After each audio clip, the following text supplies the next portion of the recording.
Alright, so let me share you a truth today about hiring, which most of you might not know.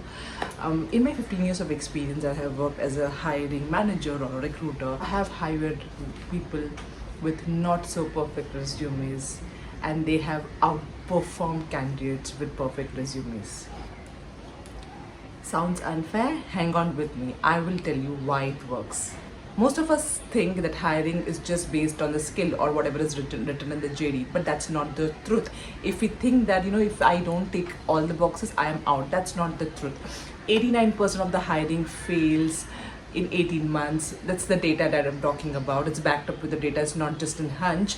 That 89% of the hiring fail in the first 18 months because of the poor attitude or cultural fitment issues, etc. So hence it's not just the skill, it's also about the cultural fitment. Skills can be learned, but coachability, adaptability, empathy, that cannot be trained, right?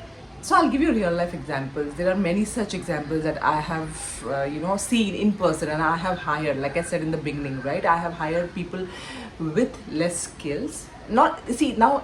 I'm not saying everybody who has a perfect resume doesn't fit, it cannot be a cultural fit. There could be an exception. But what I'm talking here is for you to understand that even if you don't fit into the job description, you should try, because like I said, companies don't always look at, say, 100% match on the job description. They also look at your soft skills, which cannot be trained. That you learn, that is something that you learn over a period of time with your life experiences. Right? I've seen candidates thriving, even if they were not a perfect resume, they were thriving after 8 months or 7 months or whatsoever. After a year, they were leading a project because they were a quick learner, they were adaptable, they had empathy, they wanted to work in a team, so they were thriving. So that's what I mean. So that's what I'm trying to tell you, that it's not about matching the job description, it's about learning. How important is to understand that soft skills play a very important role when it comes to job. The candidates who are a cultural fit show 90% of higher job satisfaction level.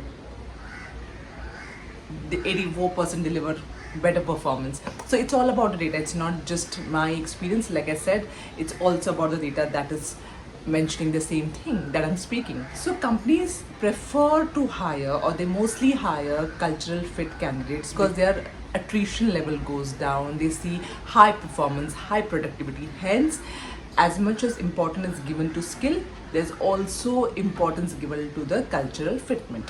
See, here's another secret, and it could not be a secret also. A lot of companies these days do personality profiling analysis, situational based interviews, just to analyze whether you are culturally fit for the organization or no. Next time you see a job opening and think I'm underqualified, take a pause. Think again, you might be exactly the same candidate that the organization is looking for. If this resonated with you, or if you found this video useful, don't forget to hit the subscribe button. I have more such recruiter insight, and I will help you stand out in a way you didn't expect. See you soon. Bye bye. Have a good day.